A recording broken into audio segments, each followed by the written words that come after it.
Back to Front Row 2021. This is the official first workshop slash a session of Front Row. We had our opening keynote before, but that was just me talking some gibberish while we fix up the technical issues. But now I'm super excited to be back because today we are joined with Alex, who I will introduce you guys to in just a second. But I have some housekeeping to do just firstly. If you guys don't know me, I'm Ryan. I'm your host of Front Row throughout this week. I'm also the co-founder of Pitchproof. We have a global community of 90,000 designers and we run virtual events just like this one.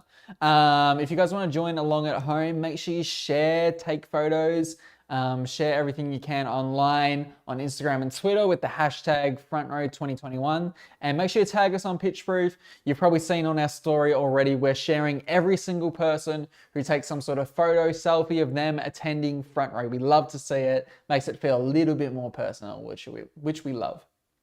Have to thank our sponsors too, Framework, Milestone Pay, and Adobe XD. Without those guys, this thing could not happen.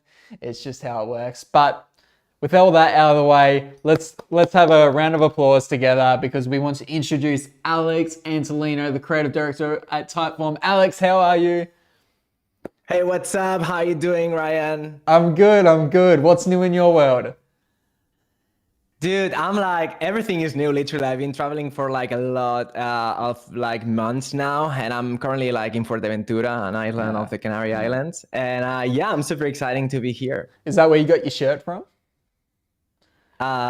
No, but I was feeling bright today, so that's what I usually wear black, and I was feeling excited today, so I just like put it on. But like, no, it's like Vietnam, kind of like merchandising. Nice, nice. I have a question for you. Well, often when Go I ahead. speak to you, you've often got the cap on. So I want to know Uh what's on huh. the other side of the cap. I'm a cyborg, so it's like Okay. I have my battery, my charging stuff here. Nice. All right, Alex, how about you enlighten everyone with a quick intro about yourself, and Yeah. also what we're going to be talking about today. Right. So, hello everyone. I'm monitoring you here on the chat. So, hello everyone. Lucky you, everyone here. I see like Atakan, David Pereira, Isabel Reed, Design with Fergie. So, hello everyone. I'm Alex Antolino. I'm a creative director, and I currently work at Typeform. And for the last 5 years, I've been working at Typeform, developing the Typeform brand. And since the last year, I've been developing Video Ask, which is our latest product. So not the product, but the brand, the Video Ask brand I've been working on. So today I'm here to talk about how we're doing it. For 5 years, we had a very traditional approach with the Typeform brand. And with Video Ask, I'm taking like a different approach, very different. And this is what we'll talk about, how to build a brand with people, with customers, and from the customers. Awesome. I'm looking forward to it. Well, I know you've got some presentation notes. So yeah, one question before we start off though. If you could be any animal, what animal would you be? Yeah, so I'd probably be like a seal or something, una foquita. Like Oh it's like so good. They're like so cute and stuff, and they're just like adorable. So probably be that. Mm. Nice. The Awesome. Good truth is, I'd response. be like a tiger or something, It's but okay. I'm just trying to be cute here. Awesome. All right, Alex, do you want to jump into your presentation and what you've got planned? Yeah, let's do that. Nice.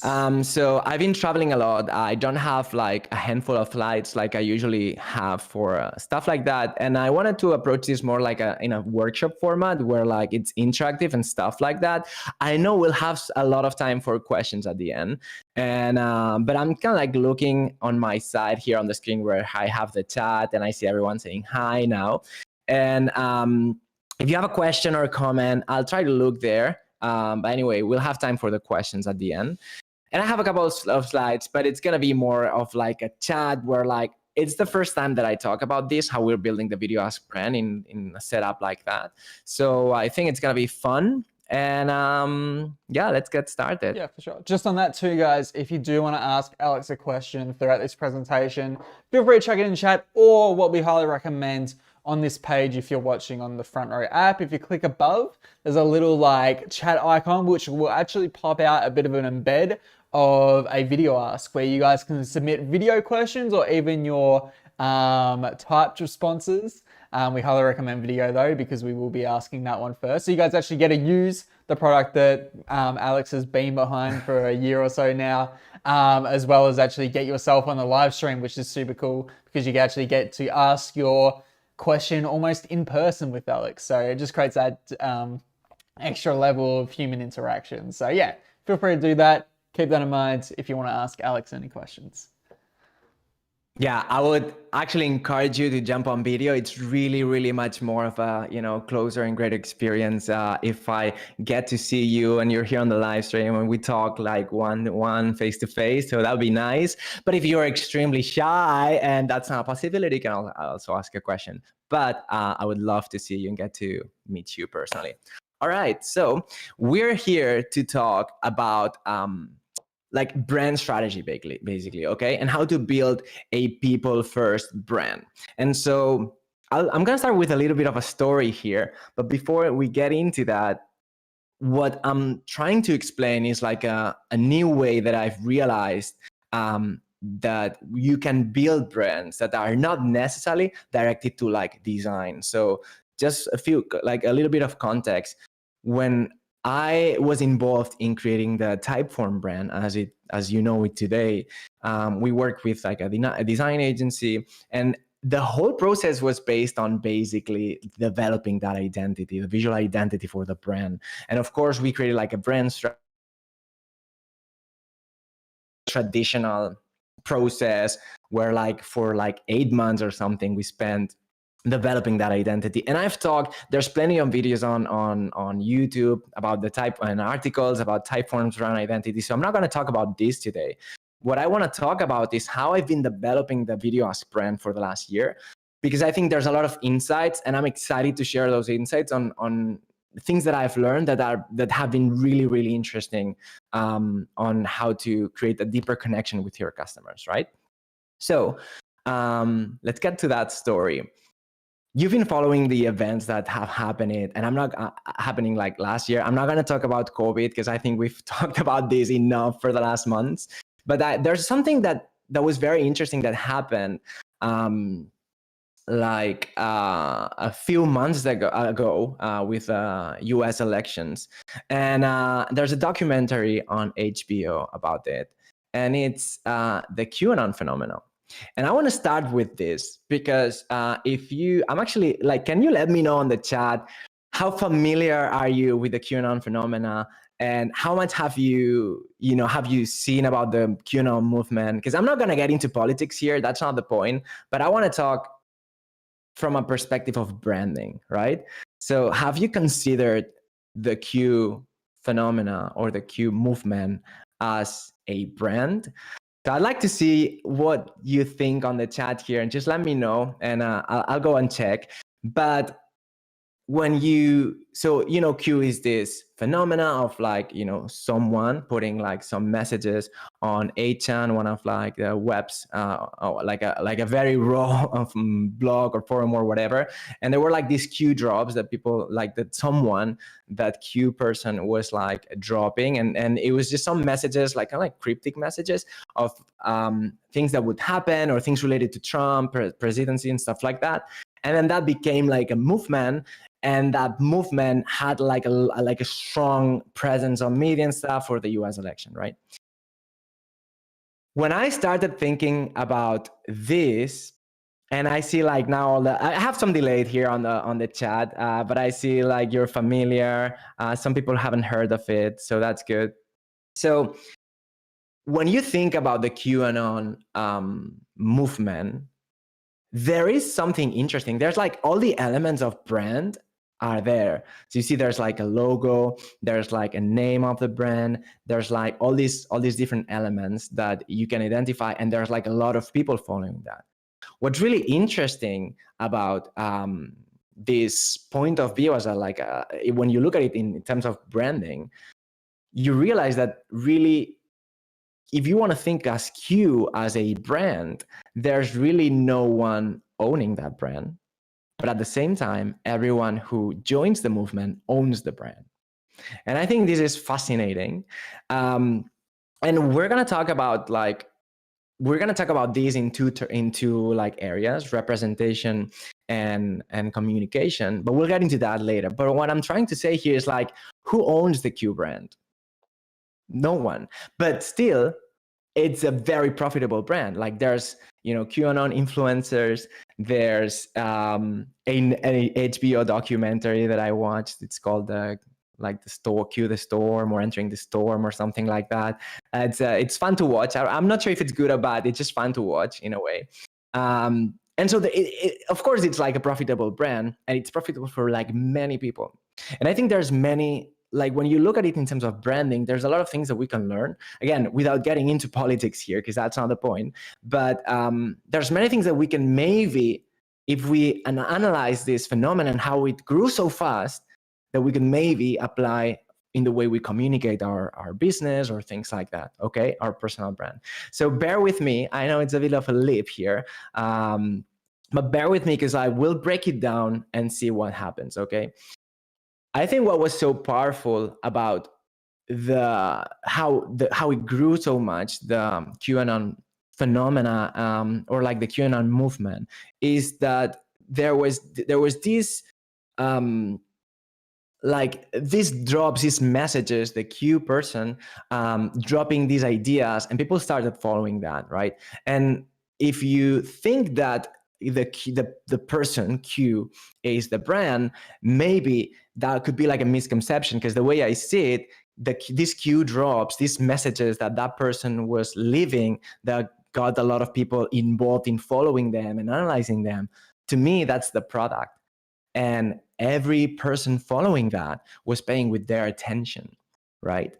And then what became the movement, it's what in my terms, I can look at it in terms of branding, that's the brand. When you see, these posters with the Q and like all this symbolism and all these kind of things, this is like the brand identity, brand imaginary, but like it's interesting that it's a brand that has some identity, but it's been built by so thousands and thousands of people.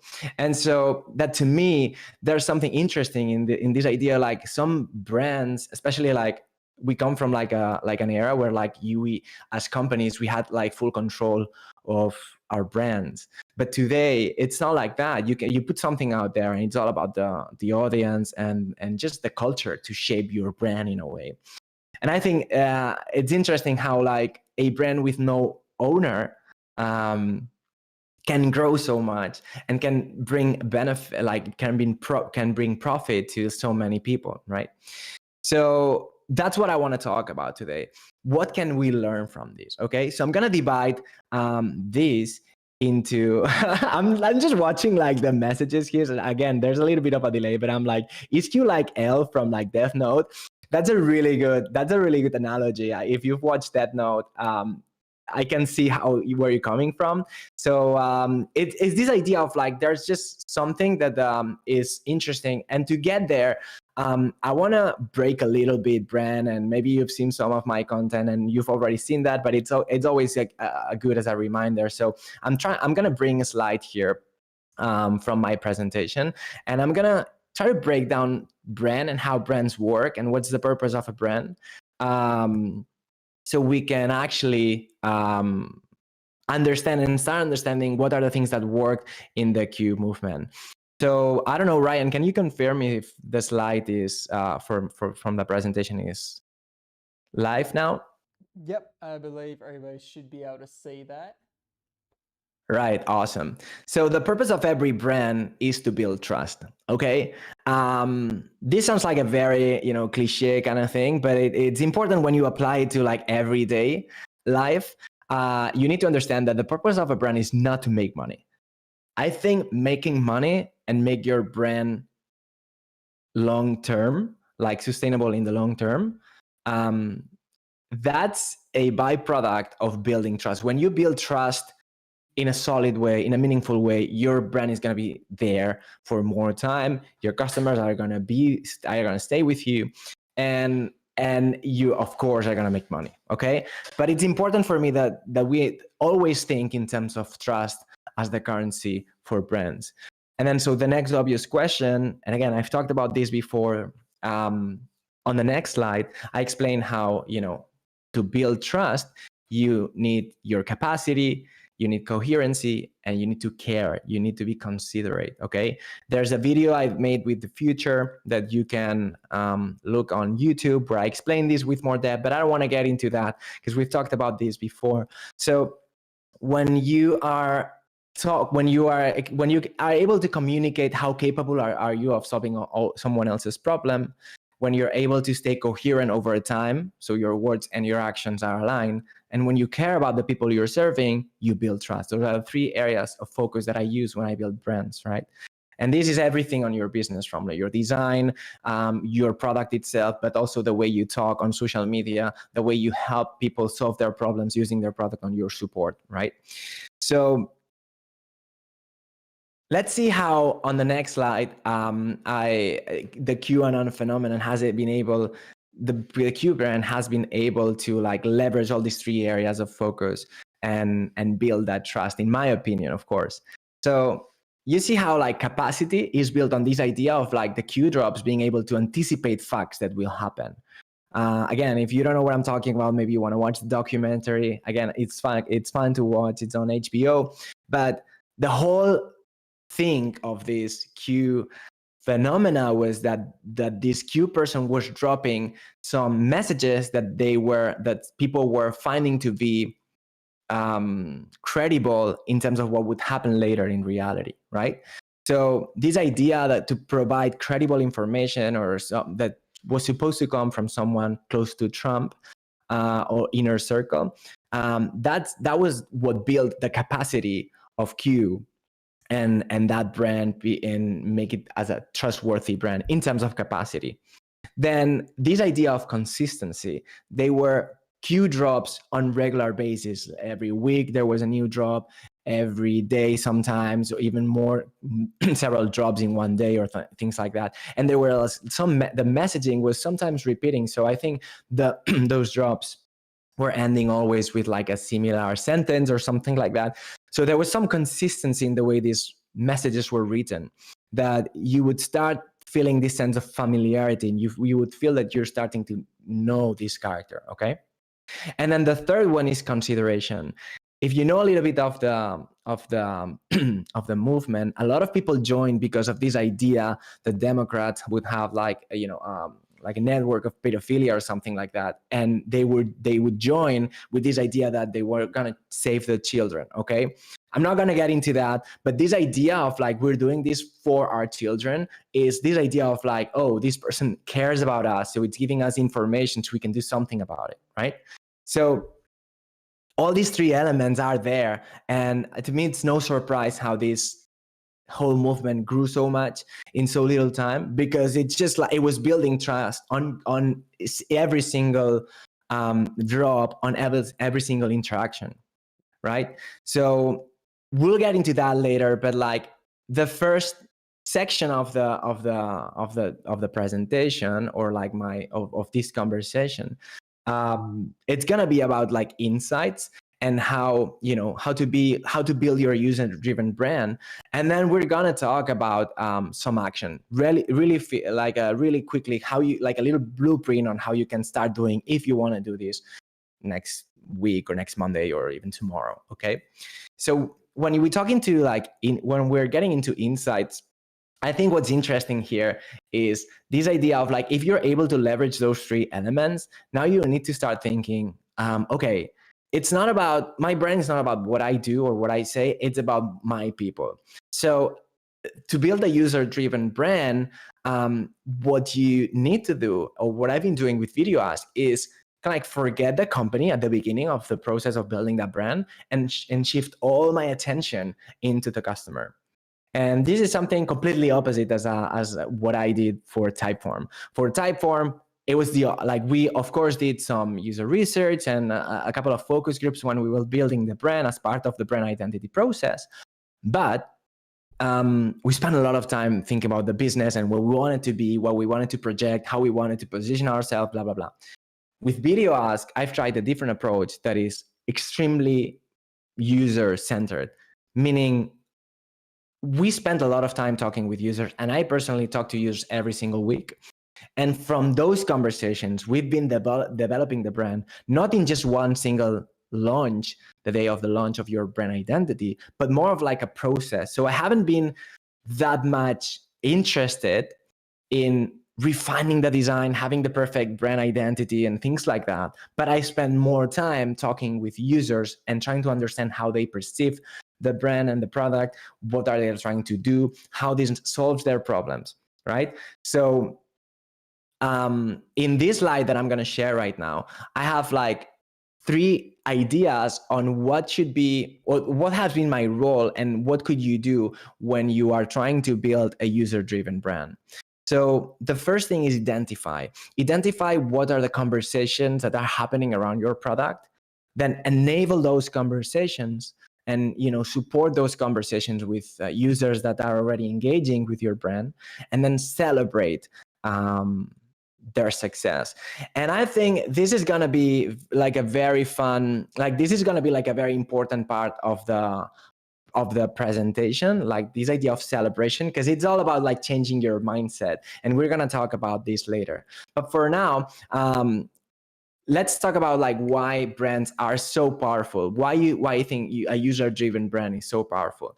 And you need two things to have like a solid user-driven brand. The first thing is representation, okay? And this representation needs to be authentic and relatable. Now you're seeing a funnel of how I used to think about customers and how I bring customers from a stranger to like a story brand ambassador for your brand. But we'll get into that later. So maybe we can leave that slide for a second, waiting and stand by. And so when you're building a brand, your representation needs to be authentic and relatable. So it's not about being, that perfect company and like, trying to, sometimes small businesses pretend to look big and big businesses pretend to look small. So it's not about this game anymore. It's about like just being who you are and having meaningful conversations with your customers, okay? The second thing is like, make sure that your representation is by people who already know your product, or you can enable some of these conversations. So what I've been doing this with Video Ask since the very beginning. We literally spent like 1 month creating the brand identity, and we've been evolving it from there. But again, as I said before, my focus, it's been on building those relationships, right? And I'm gonna explain with like some steps what I think about how you can turn strangers into brand ambassadors for your brand by just building meaningful and honest relationships with them through conversations, right? So now let's get back to that slide, because what I've realized I've done, and this is something that I've been thinking afterwards, not something that I designed from the beginning, is I've created some kind of funnel to create this conversion of like from stranger to like friend, like brand friend, let's call it, okay? And so as you can see here in this funnel, you have community, you have featured customers, you have a co-creation customer, and then a story customer, right? So this is just some names that I made up, but basically what I'm trying to explain here is like, let's say you have 1,000 customers, okay? Or 100, it doesn't really matter the number. I'm talking about volume here. You know how funnels work. You put a lot of people in the funnel at the beginning, and then a few go through, a few come out at the end, right? So let's think instead, not in terms of like converting customers, so which usually marketers use funnels like that, from stranger to paying customer. Let's think in terms of branding, how a funnel should work. So what I'm trying here is to get unknown people and strangers to become brand ambassadors, okay? So the first thing you need is to build a community, right? And that's very important. And the only difference between an audience, so probably you have an Instagram account. I have my own Instagram account, by the way, it's at Antolino if you want to follow. I'll make my call to action at the end of the presentation. But in any case, there you go. But in any case, you probably have also an Instagram account. Those are audience, okay? The difference between an audience and a community is the fact that each individual of your audience acknowledge that there's other people with the same situation, and then you're able to connect these people, right? So that's the difference between audience and community. It's a connected audience, what makes a community, in the way I see it. So you can build a community with your customers anywhere. We've done it on Slack, for example. So one of the great things that we did at the beginning of when we launched the Video as the product was to set up a Slack group, and we would invite people who were interested in learning more stuff or had questions or things like that. Now we have like about 1,000 people on that community, and it's great because like it's just people who are there. Sometimes like with Type I remember we had to pay like agencies, or like we had to find ways to like enable conversations. But right now we have like this Slack group where like we have all these people, and not all of them are active, but some of them are very active, and so you can really engage with conversation. So that would be the first thing.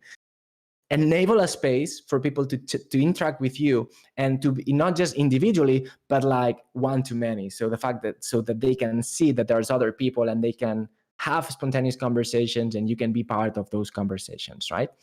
So in that same slide, that's the first step.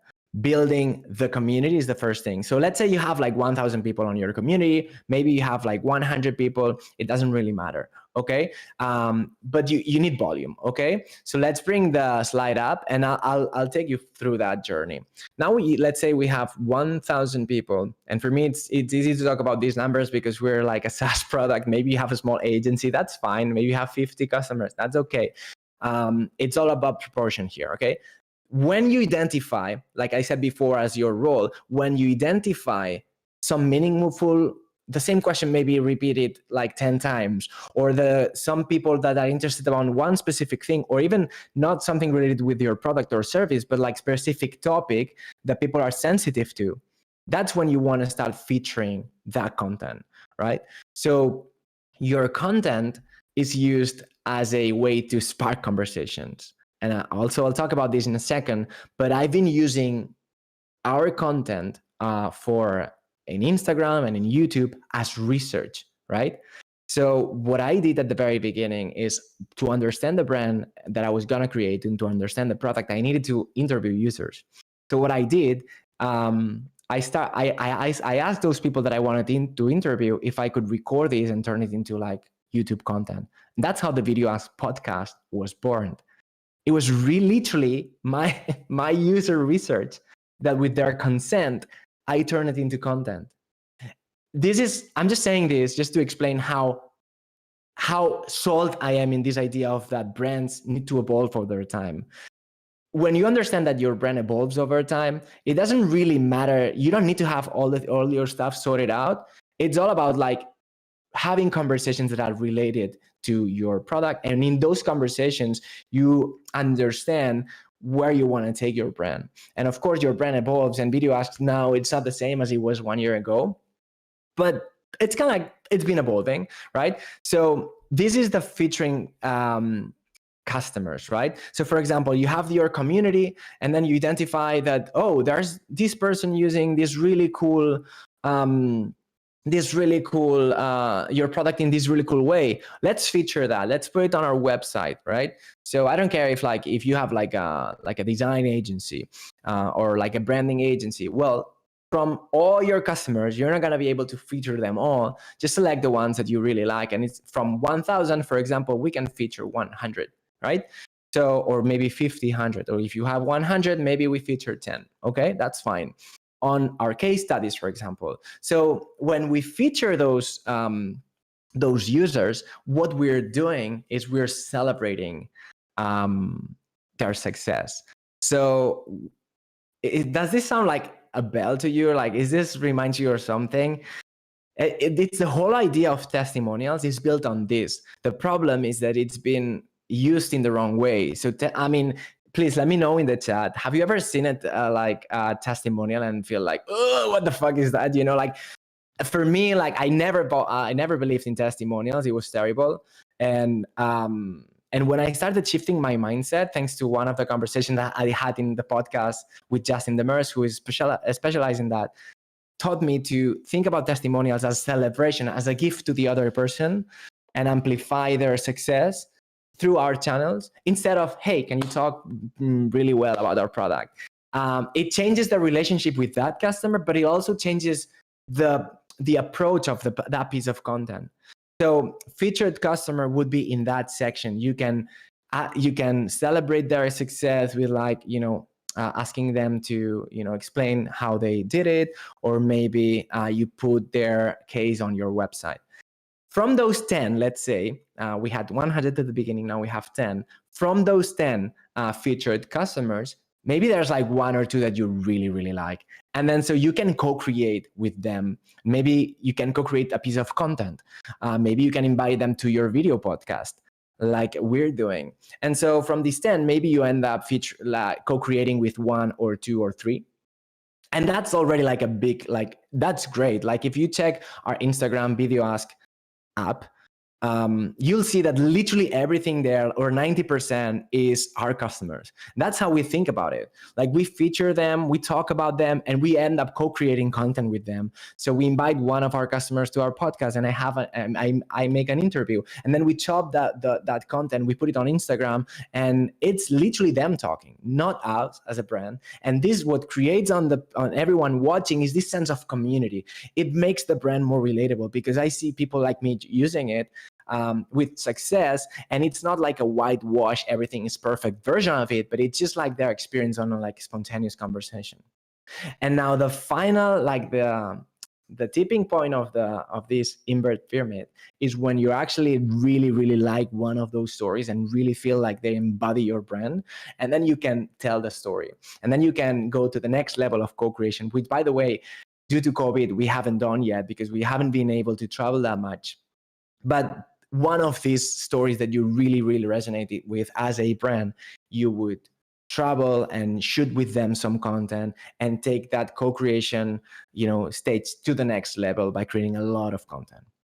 Again, we're not there yet with Video Ask because it's like a 1-year-old brand, and it's a brand that's grown with COVID. So I don't have anything to show you yet about this, but that's the whole mindset, right?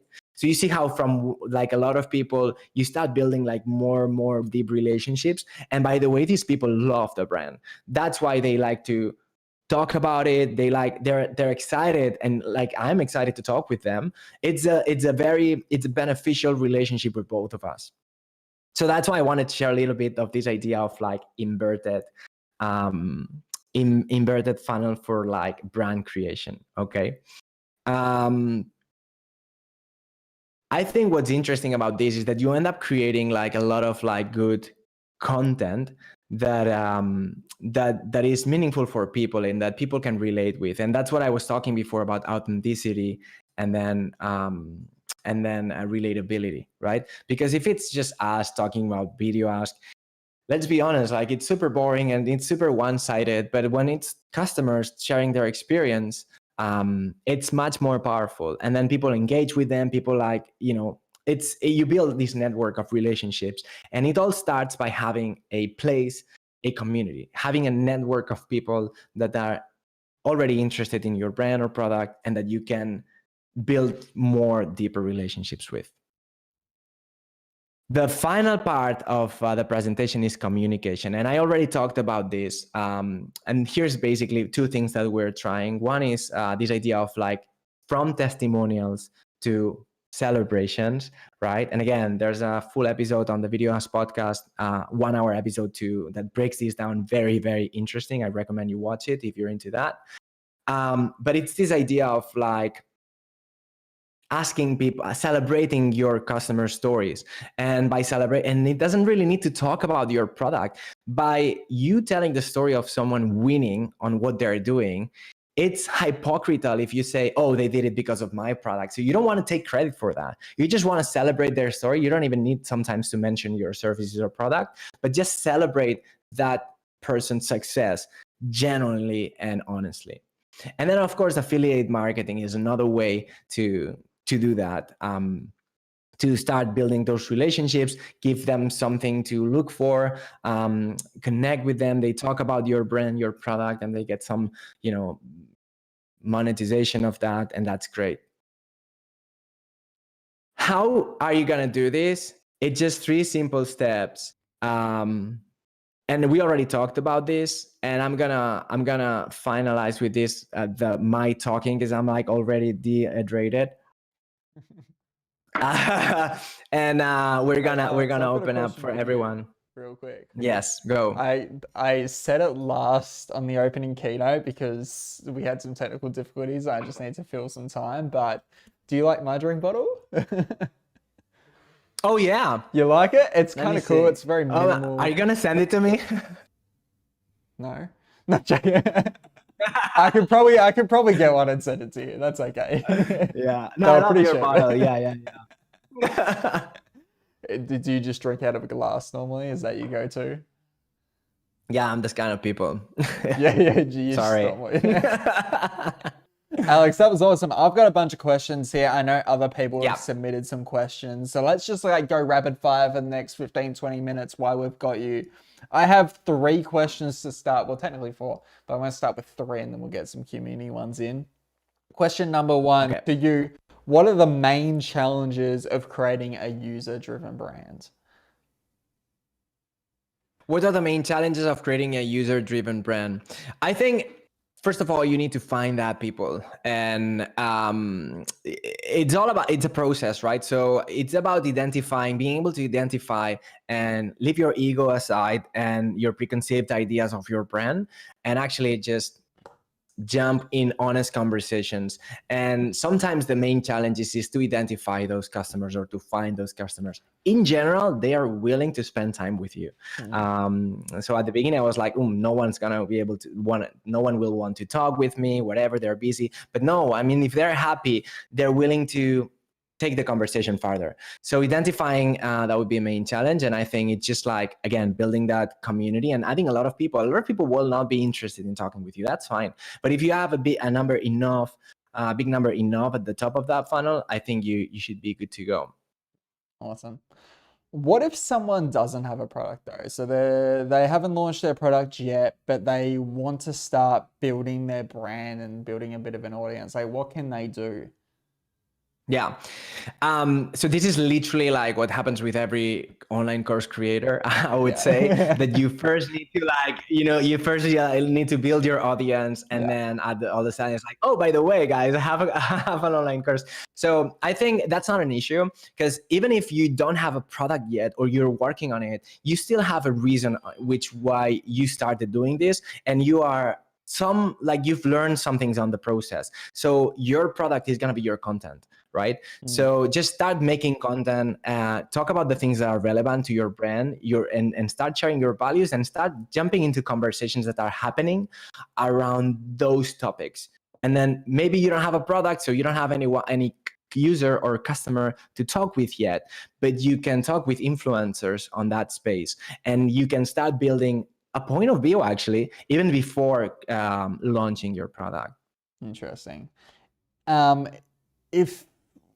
Give me some real tangible tips here. What kind of content can I or someone else create, especially at the beginning and they don't have, much material to work with? Yeah.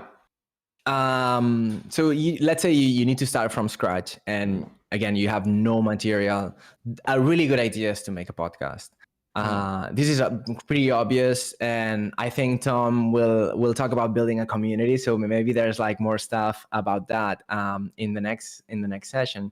But in general, this idea of like creating a podcast, if you can turn it into a video podcast, it's so easy. It takes some time, but this will start like you can chop it as like micro content, put it in different platforms, and from that start reading at the comments of the content you put, and from those comments create more content. So it's kind of like a thing that can like retroalimentate, like it retrofits whatever itself, where like from the comments you can make more content and keep going. For sure. I have a really awesome question coming in from Anna, who asks, what happens if the brand you are trying to build is still in like a pre-seed funding stage and the client you're actually looking to attract is an investor rather than a customer? Should your content and kind of branding be investor focused or future customer focused? That's a really good question, Anna. It really is. Honestly, I would not think about investors. I would have them in the back of my mind, but I would always think about customers, right? So if you are in these very early stages, think about your customer. Think about attracting these people and building those relationships. I've worked with companies besides Typeform that were in that stage of. I'm actually working with a company right now that is in that same stage, and you can still have these conversations. You can still make these conversations happen and record content with your customers. Investors are trying to understand and assess when they look at your business if this is going to make them money, especially if this is going to make them money in the long term. So if I need to invest in a company that has no audience and no customers versus one that has already some people interested there, my money will go to that because it's somehow validated. And you you'll be tripping on how much you learn from those conversations with your customers that can even shape the way you think about your company and your brand. So I couldn't encourage you more, but always think about the customer, because the investor will always think also about the customer. For sure, definitely. Alex, I got a bit of a challenge for you here. I know go that for it. our audience loves things that are super like actionable. So hopefully Tom on the back end can share what's on my screen currently. Here's a random product idea, right? And I came up with this the other day and I thought, you know what, it would probably come up as a good opportunity to not only validate what I'm doing, or the idea, but also just to like get some advice from a branding expert like yourself. Hopefully you guys can see this. Tom, can they see it? Not yet, but they will be in a second. Custom emoji pet tags, right? You have dogs. Dogs have personalities too, just like humans. You know how you can like create a Bitmoji on Snapchat, or like I think Apple has like their Memojis. What if you could have a pet tag that's like your dog emoji, an emoji for your dog, and you can share their personality on the pet tag, right? Give me some actionable tips that I could take away to start building brand equity and start those kind of content creation sort of things for something as tangible like that.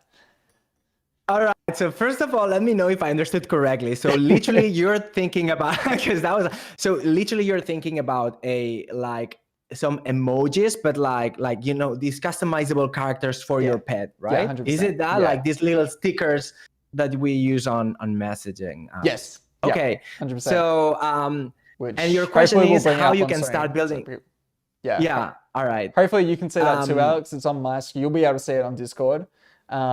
But Tom's giving me a no, so not everybody can see it. It's fine. I think you made a really good description of this very innovative idea. I think the whole point would be to. So your question was, how can we start building a brand around this? Yes. What are some actionable things we could do?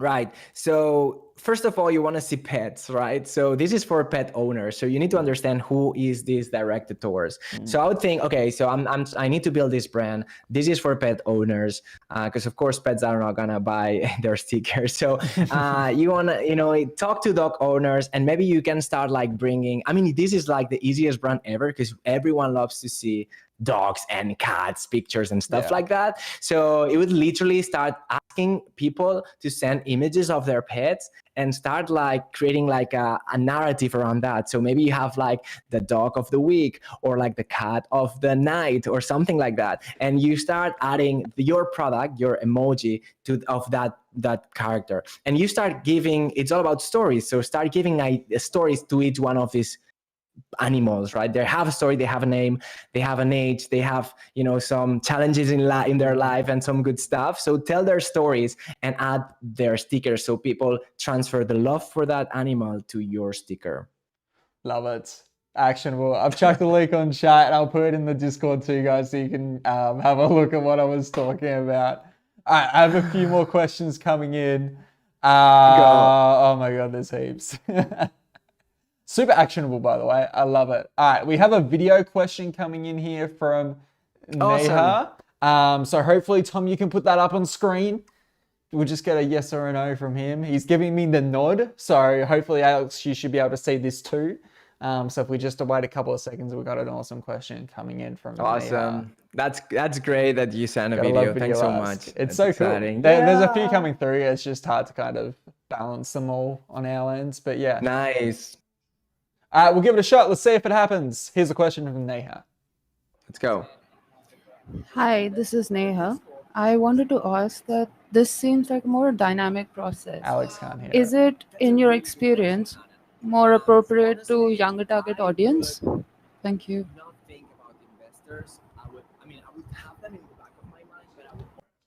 All right, sweet. So I'm not sure if you heard that. I'm pretty sure the stream heard it, but I'm not sure if we heard it, Alex, because I couldn't hear it either. But I've got the transcript here. She says, hi, this is Neha. I wanted to ask that you seem to like this more dynamic process. Is it, have you had a lot of experience with this?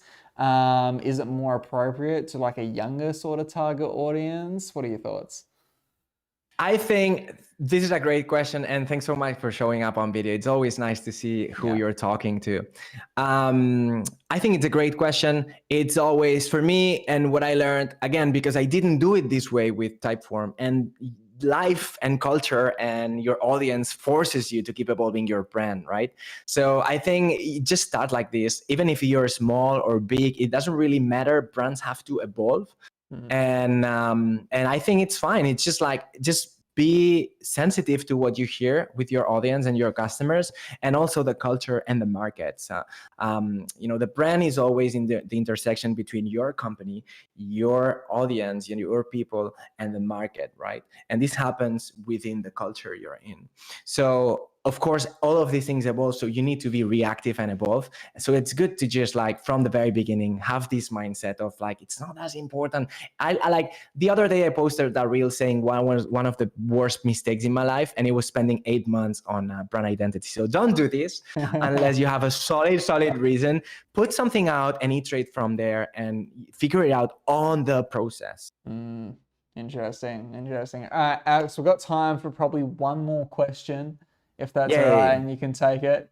Awesome. It's a simple one, but I think it's a good one because we obviously have a lot of freelance designers in our community. So it's not freelance designers and service-driven products in particular, service-driven services in particular. It's hard to kind of, because there's no physical kind of product there.